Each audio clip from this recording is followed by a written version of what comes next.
Picture this scene, if you will. It's 1872, and the Arizona Territory is a furnace that would make hell itself seem like a pleasant vacation spot. The sun beats down on Fort Apache with the relentless fury of an angry god, and the adobe walls radiate heat like they're trying to cook everything within a 50-mile radius. The temperature? We're talking about 115 degrees in the shade, and there isn't much shade to be found.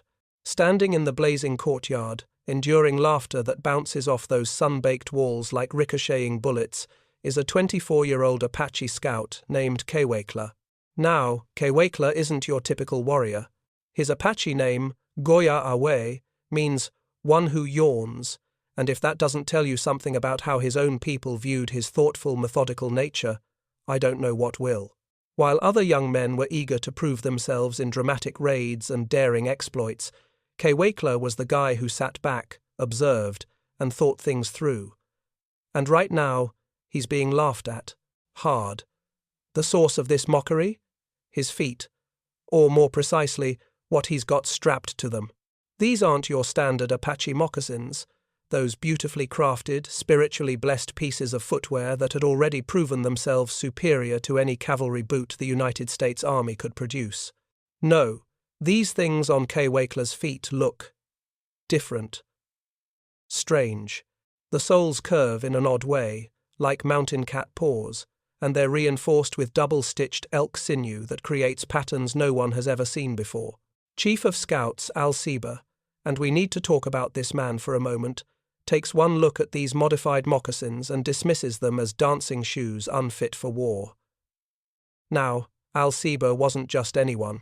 This German-born tracker had become legendary on the frontier, a man who could read sign like other people read newspapers, and who had earned the respect of both the U.S. Army and the Apache Scouts he commanded. When Al Seba said something about frontier equipment, people listened. So when he calls your gear dancing shoes, you might as well pack up and go home. But here's what makes this moment so fascinating and tragic. Those cavalry officers laughing at Kewekla, they're wearing boots that fall apart after a few weeks in this hellish landscape. The fellow Apache scouts joining in the mockery? They're wearing traditional moccasins that, while vastly superior to military boots, still struggle with certain challenges this desert throws at them. You see, we're talking about terrain that would challenge a mountain goat, the Malpais, the Badlands, where volcanic glass fields can shred leather like paper, alkali flats where the ground temperature reaches 120 degrees and the salt crystals eat through anything they touch, rock formations so sharp and jagged that they've earned names like Dragon's Teeth and Devil's Backbone. This isn't just difficult terrain. This is terrain that actively tries to kill you. And Kewekla had been thinking about this problem for 3 years. 3 years of secret experimentation, born from a memory that haunted him like a ghost. He'd watched 2 of his uncle scouts collapse from foot injuries during a critical pursuit of raiding Chiricahua. These weren't weak men. They were experienced warriors whose traditional moccasins simply couldn't handle the punishment this landscape dished out. The mission failed. The raiders escaped, and Kewekla watched good men suffer because their feet gave out. Now, let's talk about the mathematics of desert warfare for a moment, because numbers don't lie. Traditional Apache moccasins already outperformed cavalry boots by a factor of 3 to 1 in durability. They were quieter, infinitely quieter. They allowed the wearer to feel the ground, to read the terrain through their feet in ways that would seem supernatural to anyone wearing thick leather boots. Apache scouts could cover ground that would cripple cavalry horses, moving silently across terrain that would announce a boot-wearing soldier's presence from a mile away. But even these remarkable pieces of footwear had their limits, and Kewekla had witnessed those limits cost lives. His grandmother, now here was a woman who deserved respect, had survived the Bascom Affair of 1861.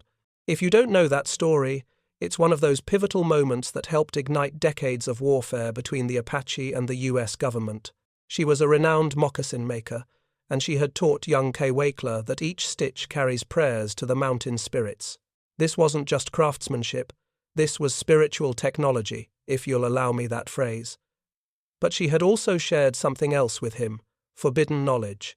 pre-reservation moccasin designs that the US Army had banned as military intelligence, specialized patterns for cliff dwellers, techniques for desert runners, construction methods that had been developed over centuries of survival in the harshest landscape North America had to offer. The Army didn't want this knowledge spreading because they understood, perhaps better than they cared to admit, that Apache footwear was a military advantage they couldn't match.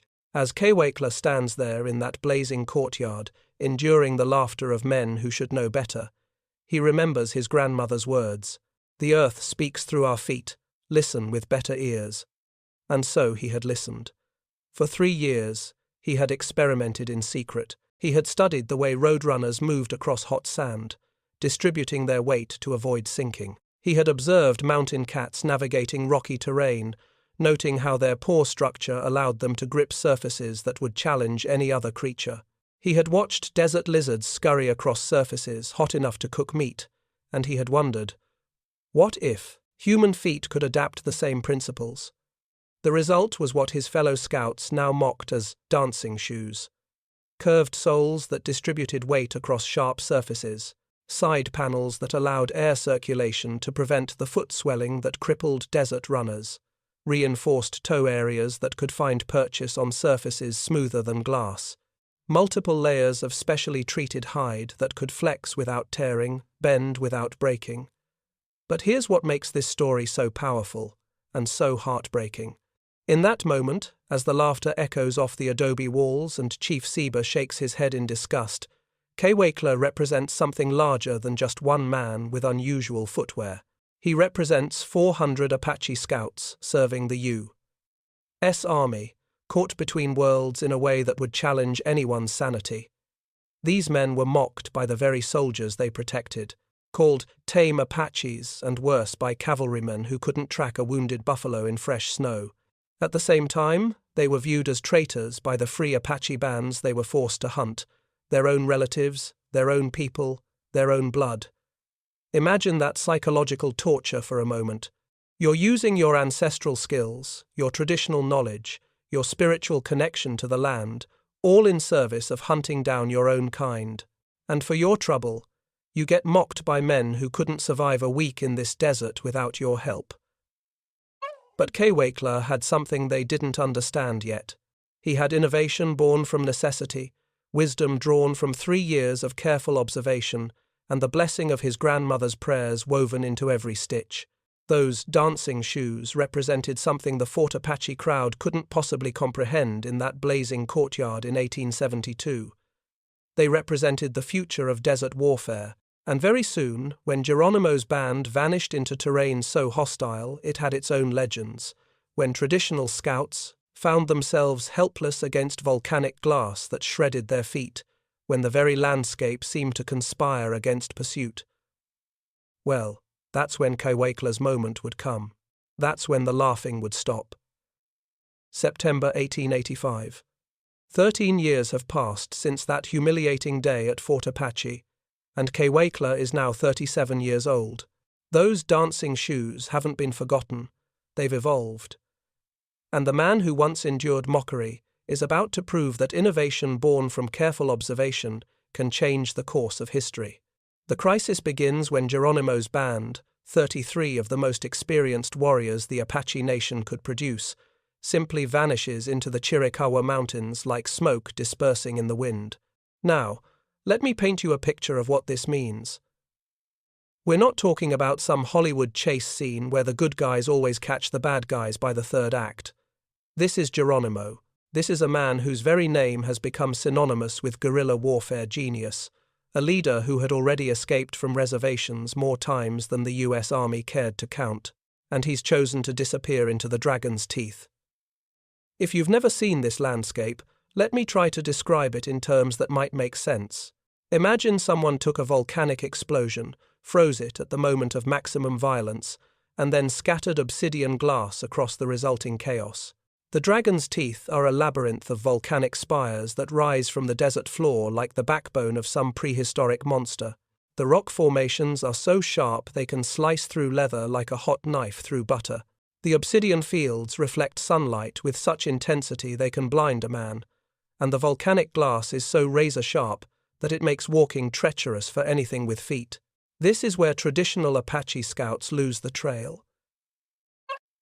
These are men who can track a ghost across solid granite, who can read sign in terrain, where most people wouldn't even recognize that anything had passed through. But the dragon's teeth defeat them. Their moccasins, those same moccasins that outperform cavalry boots by a factor of 3 to 1, are shredded within hours on the obsidian fields. Picture the frustration. Picture 30 experienced scouts, the best trackers the U.S. Army has at its disposal, standing at the edge of this volcanic nightmare, knowing their quarry is somewhere in that maze of glass and stone, but unable to follow because their feet simply cannot handle the punishment. That's when Kewekla steps forward. Dancing feet, they still call him that, even after 13 years, even after he's proven himself on dozens of missions. The nickname has stuck like a burr, a constant reminder of that day when Chief Seba dismissed his innovations as unfit for war. He volunteers for what everyone else considers a suicide mission, tracking alone through the dragon's teeth, wearing his modified design. Now, understand what this means. This isn't just dangerous, it's a form of madness. The terrain that has defeated 30 scouts working together, Kewekla proposes to tackle by himself. The general consensus is that he'll either die from exposure, fall victim to Geronimo's warriors, who undoubtedly have the high ground, or simply disappear into the volcanic labyrinth never to be seen again. But here's what they don't understand about those dancing shoes. 13 years of constant refinement have produced something remarkable. The curved soles, inspired by roadrunner feet, now distribute weight so effectively that they can cross sharp obsidian without punching through.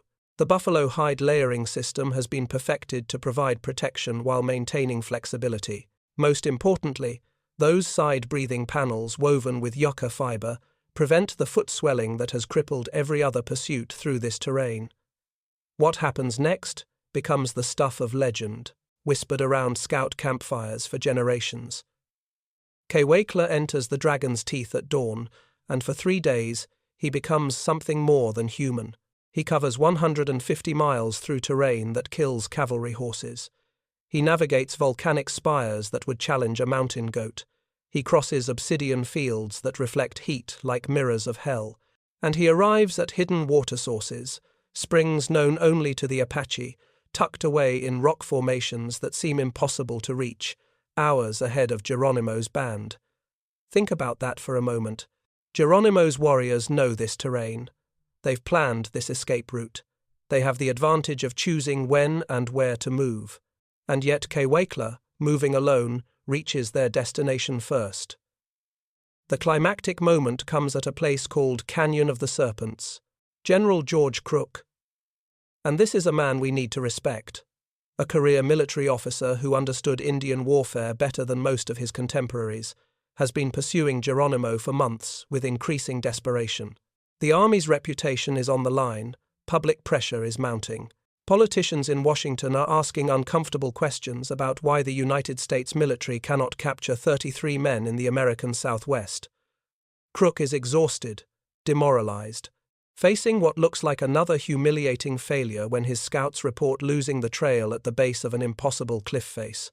The rock wall rises 300 feet straight up, smooth as glass in places, broken by cracks too narrow for a man to climb.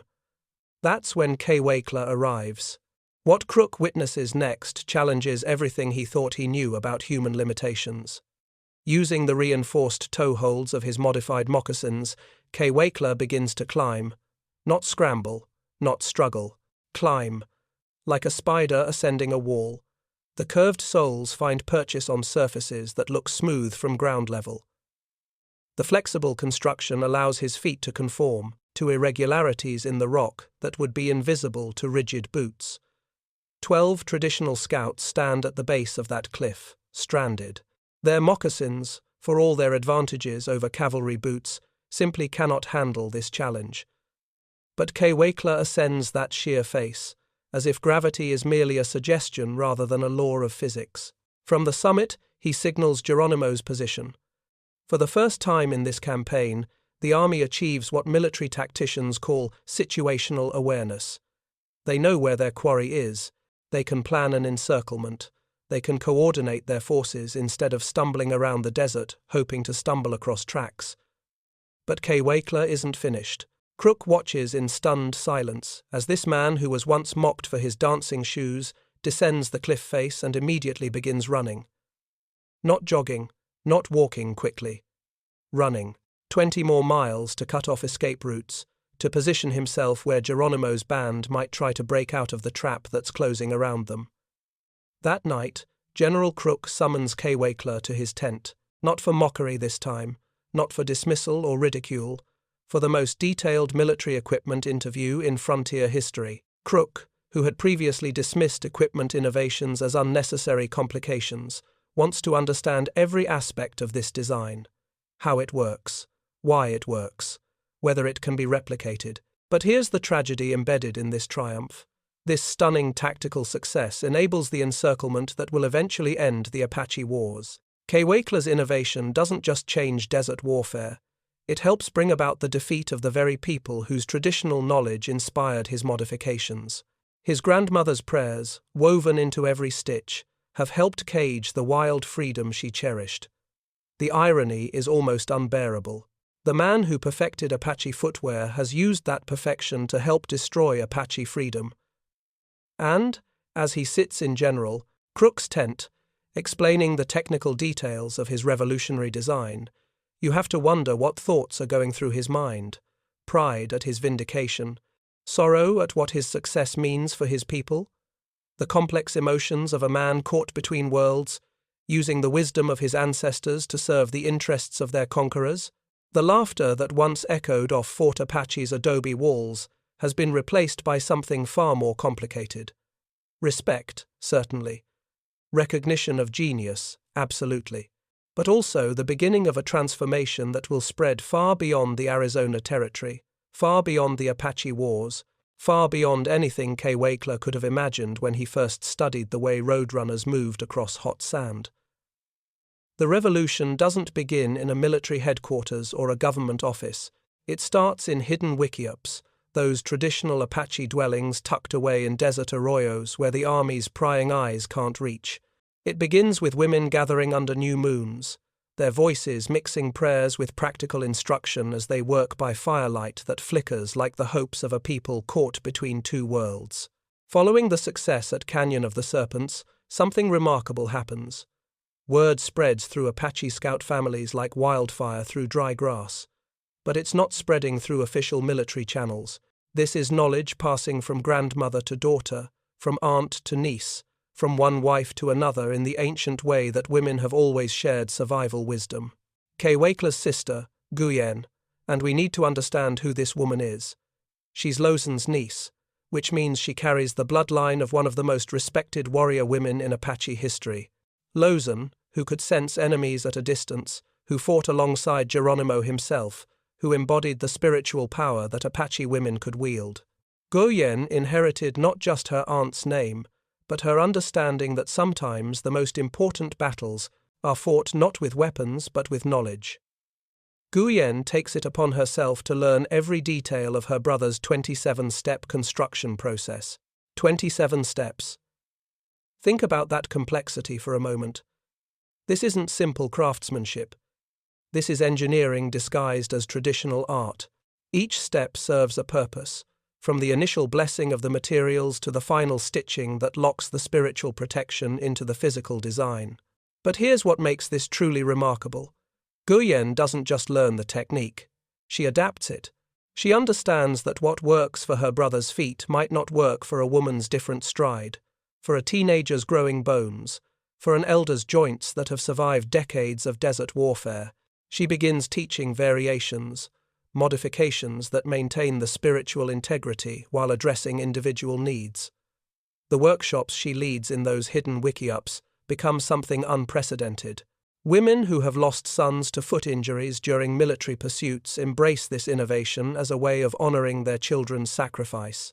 Mothers whose husbands return from patrols with feet bloody and torn see this as a path to protecting the men they love. Grandmothers who remember the old ways, the pre-reservation techniques that the army banned as military intelligence, recognize in Kewaikla's design an evolution of ancient wisdom.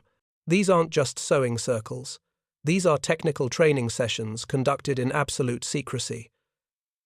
The women understand that knowledge this powerful is dangerous. If the army discovers that Apache families are producing advanced military equipment without official oversight, there will be consequences. Harsh consequences. Restrictions that could tear families apart. Relocations that could scatter communities to the winds.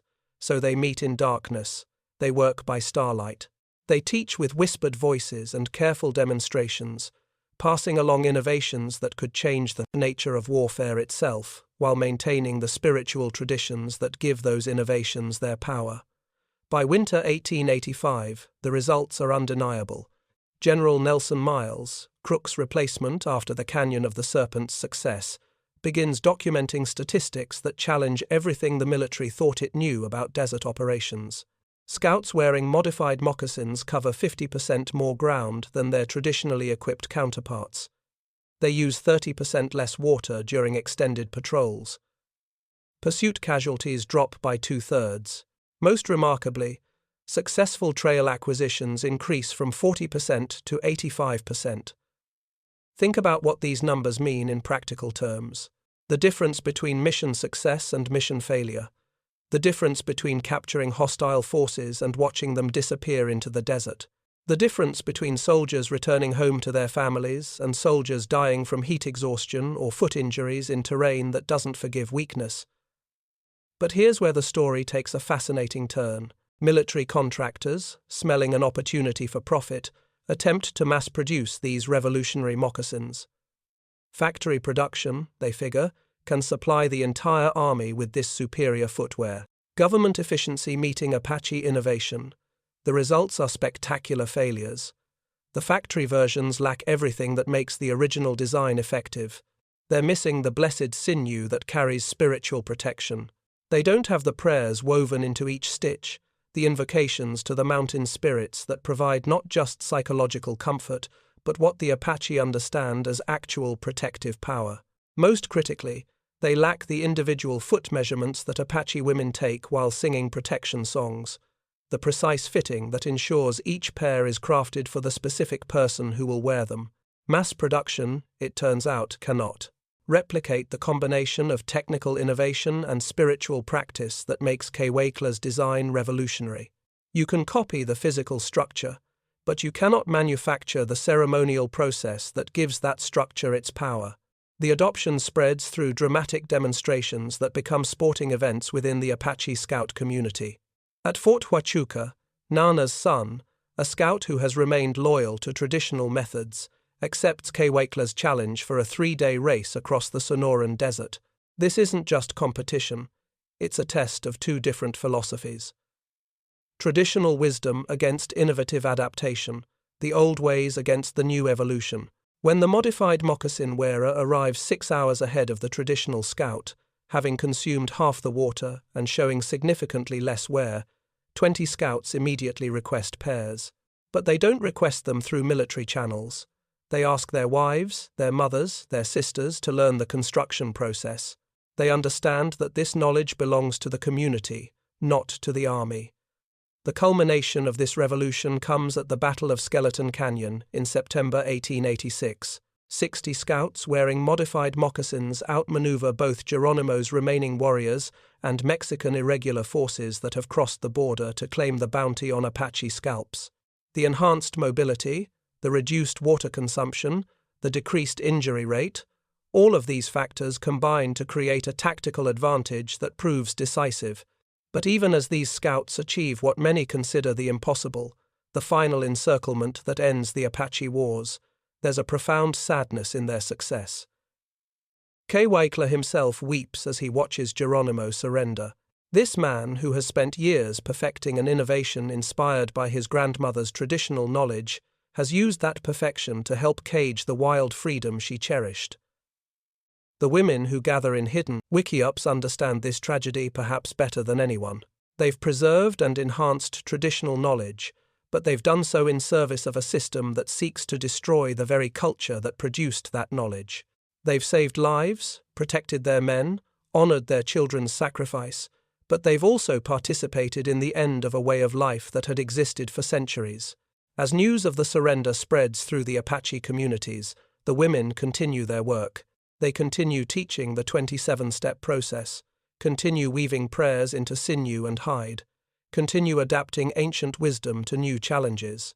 Because they understand something that the military contractors never grasped. True innovation doesn't come from factories or government contracts. It comes from the marriage of traditional knowledge and desperate necessity, blessed by spirits and perfected through love. And in the darkness of those wiki-ups, as grandmothers teach granddaughters and mothers instruct daughters, the foundation is being laid for a legacy that will span centuries, even as the world that created it disappears forever into the mists of a conquered past. The final chapter of Kewekle's story begins with an ending, and stretches across 140 years to touch conflicts he could never have imagined. After Geronimo's surrender in September 1886, the U.S. Army makes Kewekle an offer that reveals just how profoundly his innovation has changed military thinking. They want to classify his design as restricted military intelligence. They want to give him a pension, a comfortable life, recognition for his contributions to ending the Apache Wars. His response cuts to the heart of what this entire story has been about. I will not sell my grandmother's prayers. Think about those words for a moment. Here's a man who has endured mockery, who has proven himself in the most dangerous terrain imaginable, who has created something that military experts now recognize as revolutionary. The army is offering him everything he might have dreamed of during those humiliating days at Fort Apache. Security, respect, acknowledgement of his genius, and he turns it down. Because he understands something that the military bureaucrats cannot grasp. This innovation isn't his property to sell. It belongs to the people who taught him, to the spiritual traditions that guided him, to the community that supported him even when they didn't understand what he was trying to achieve. Instead, Kewekle returns to San Carlos Reservation, where Indian agents, threatened by his fame, uncomfortable with the idea that an Apache has created something the U.S. military wants to control, assign him to ditching crews, digging irrigation channels, manual labor designed to humble a man whose mind had revolutionized desert warfare. It's a petty vindictiveness that reveals the deep insecurity of a system that depends on viewing Native Americans as inferior, while simultaneously coveting their knowledge and skills. They want his innovation, but they cannot tolerate the idea that he might be their intellectual equal. Kewekle dies in 1913, 27 years after his greatest triumph. He spends those final decades teaching grandchildren traditional moccasin making while watching his revolutionary design spread across the globe through military channels he cannot control. The irony is profound. The man who refused to sell his grandmother's prayers watches those prayers march with armies he never served, in conflicts he never understood, for causes that would have baffled his ancestors. But here's where the story becomes something larger than one man's tragedy or triumph. World War I sees Apache pattern footwear issued to trench raiders who need to move silently across no man's land littered with razor wire and shell fragments. Mountain troops in the Alps receive modified versions that help them navigate terrain as treacherous as the dragon's teeth. The curved soles that Kewekle designed to handle obsidian glass prove equally effective against the sharp metal debris of industrial warfare. By World War II, the Office of Strategic Services, the predecessor to the CIA, trains commandos at Camp X wearing footwear based on Kewekle's fundamental innovations. These elite soldiers, preparing for missions behind enemy lines, depend on the same principles of weight distribution and silent movement that allowed one Apache scout to outmaneuver Geronimo's band in 1885. Navy SEALs in Vietnam rediscover the side-breathing panels for jungle operations, where moisture control can mean the difference between mission success and life-threatening fungal infections. The yucca fiber ventilation system that prevented foot swelling in Arizona deserts proves equally valuable in Southeast Asian humidity. In Afghanistan's mountains, Delta Force operators wear 21st-century interpretations featuring Kevlar-reinforced soles and moisture-wicking fabrics, but the fundamental design principles remain unchanged from what Kewekle developed 140 years earlier. Military historians calculate that his innovation has saved over 3,000 coalition lives in Afghanistan alone. Soldiers who survived firefights because they could move quickly across rocky terrain, who completed missions because their feet remained functional in conditions that would have crippled traditionally equipped forces. But perhaps the most remarkable legacy isn't military at all. Deep in Apache communities, grandmothers still teach both traditional and modified patterns. The knowledge that Goyen spread through those secret Wikiop gatherings has survived reservation periods, boarding schools designed to destroy native culture, decades of government policies aimed at assimilation. At White Mountain Apache Reservation, Kay Wakeler's great-great-granddaughter Autumn Crow operates a business that would astonish her ancestor. She sells custom pairs to international special forces for $3,000 each. Russian Spetsnaz, British SAS, Israeli commandos, German KSK. Elite soldiers from around the world seek out the descendant of the man once mocked as dancing feet. But Autumn understands something about legacy that transcends military applications. She donates every penny of profit to preserve Apache language programs. Because she recognizes that the real innovation wasn't just in the moccasins, it was in the marriage of traditional knowledge and adaptive thinking. And that marriage depends on keeping the traditional knowledge alive. She tells buyers something that connects directly to her ancestor's refusal to sell his grandmother's prayers. You purchase footwear, we sell survival. The distinction is crucial. They're not just buying a product, they're accessing a way of thinking that has survived conquest, forced relocation, cultural destruction, and over a century of attempts to erase the knowledge that created it. Today, in a Fort Huachuca museum, Kay Wakeler's original moccasins rest behind bulletproof glass. The placard reads simply, Apache Scout Footwear circa 1885. His name is forgotten by history, lost in the bureaucratic files that reduced individual genius to generic military equipment. Visitors walk past without understanding that they're looking at the foundation of modern special operations footwear, the ancestor of every tactical boot worn by elite soldiers around the world. But here's what makes this ending both tragic and triumphant. His name may be forgotten by official history, but his genius walks with every special operator who moves silently through hostile territory. Every Navy SEAL crossing enemy lines, every Delta Force soldier scaling impossible terrain, every Green Beret operating behind enemy lines. They all carry Kay Wakeler's innovation with them, his grandmother's prayers, woven into leather and fabric and advanced synthetic materials. The man who would not sell those prayers ensured that they would never truly be bought. The spiritual protection, the community knowledge, the marriage of traditional wisdom and innovative thinking, these things cannot be mass-produced or government-contracted. They can only be passed down through the ancient channels of grandmother to granddaughter, teacher to student, community to community. In the end, Kay Wakeler achieved something more lasting than military recognition or government pensions. He proved that true innovation comes not from abandoning traditional knowledge, but from understanding it so deeply that you can help it evolve. He showed that the marriage of ancestral wisdom and adaptive thinking can survive conquest and continue to serve humanity long after the specific conflicts that inspired it have been forgotten. And in the whispered teachings of Apache grandmothers, in the careful stitching of traditional patterns adapted for modern needs, in the understanding that each stitch carries prayers to spirits who transcend military applications. In all of this, Kay Wakeler's true legacy lives on, not as a footnote in military history, but as a testament to the power of knowledge that cannot be bought, sold, or conquered, only shared with those wise enough to understand that the earth still speaks through our feet if we learn to listen with better ears.